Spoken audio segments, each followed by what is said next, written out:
Okay.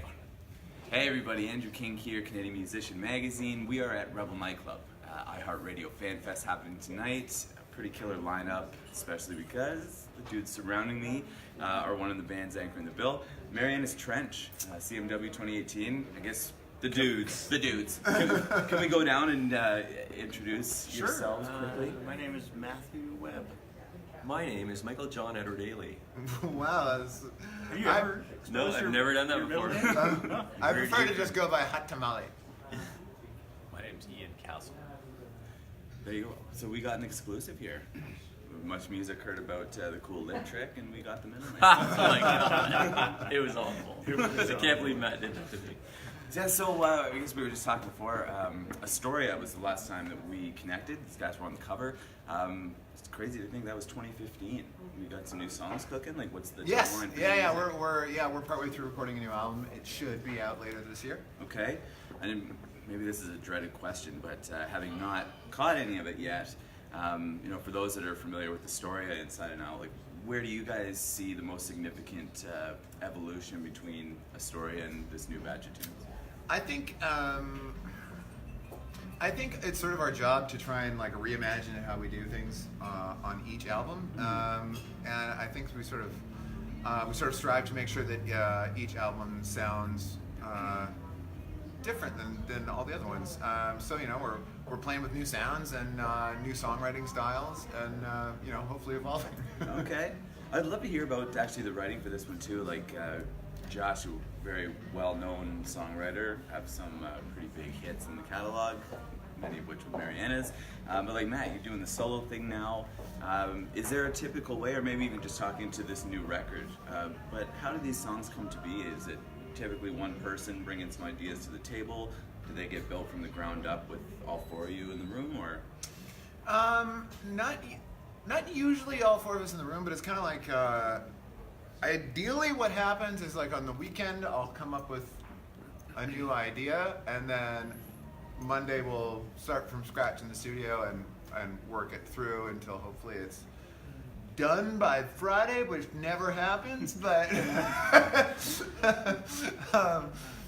the dangerous thing with not, like, because we don't do demos, after our first album we stopped doing demos because I always felt like there was more of a magic to a song the first time that you record it, as opposed to like re-recording it a bunch of times, especially in the vocals. I was like, I'd always be striving to get the vocal just as good as it was in the demo or whatever. And then at some point I was like, why are we doing demos? Why don't we just like do it right the first time and just go with that?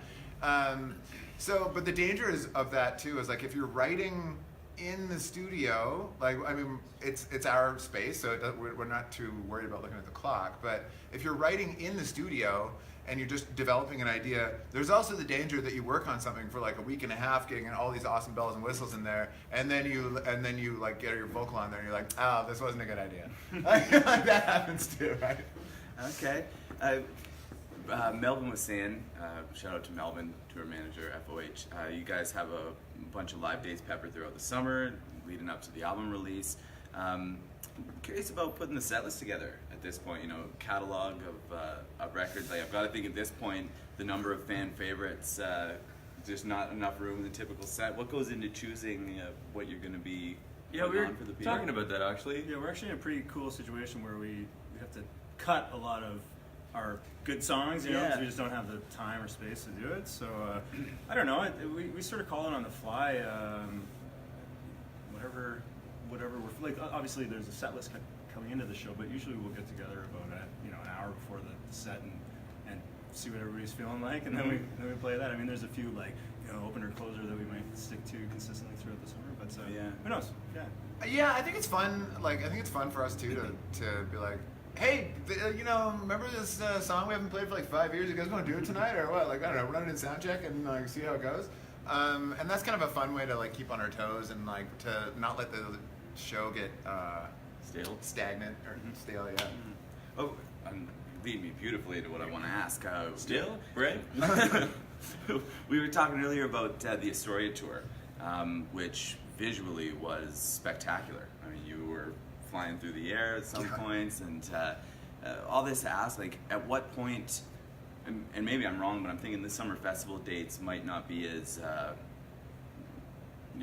planned as say like an album. Oh, certainly not, headlining because tour. you're coming into a festival show where you're sharing a stage with several other bands. It's not Sure. like you can bring in your flying rig, for example, or like those sorts of things.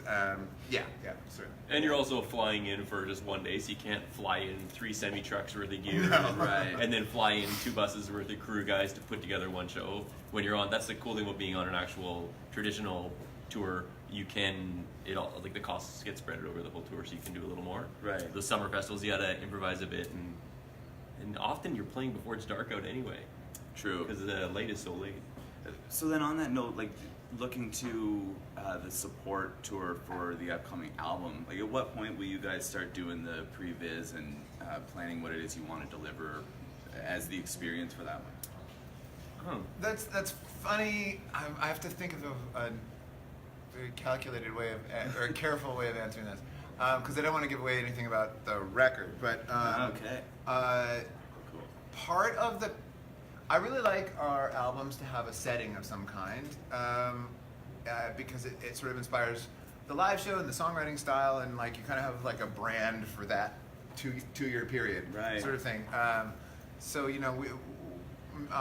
one album we sort of drew from musical theater, and then one album was like sort of all about fairy tale stuff, and then Astoria was all this sort of 80s influence stuff. And so this next record, my sort of basic concept for it actually started with what I wanted the live show to feel like, and the live show to look like, and the songs kind of coming from I started with the setting, I guess. Okay. So I think I've already started thinking about a lot of how I want that show to look and stuff. I think it's going to be a lot of fun. Badass. I'm excited. Keeping tight-lipped about the album. Well, you don't want to keep it away. Fair enough. Yeah, I'm curious too about like with FanFest here or with the festival dates that we're talking about. I mean, yeah, you guys are at the stage now where selling out barns across the country, very very dedicated fan base. But it shows like this where you're sharing a more diverse bill. Is there still some joy to that, like the opportunity to maybe be in front of some people that aren't in your bubble and kind of win them over? No, we hate them all. No, yeah, of course. Yeah, definitely. It's also fun to meet other acts that you wouldn't normally play Yeah, with, because right. the cross section of music isn't as genre specific. It's more radio format specific. So you get to play with different people, and that's always good. And then of course introduce your music to people who might not realize those songs were yours, Yeah. or they might have never heard them before even. Oh, badass. So the fall 2018 new album. Hope so. Okay. If the good songs keep coming, I hope so. So yeah, we've got the festival dates we just mentioned there. But then anything else on your guys' calendar, Marianas or even outside, that people should be looking forward to through the summer? I mean, honestly, I think our summer is studio full time, and then taking breaks to go play live shows, so that we can get a record done. Right on. And you said you're recording in your own space, right? Yeah. Okay, cool.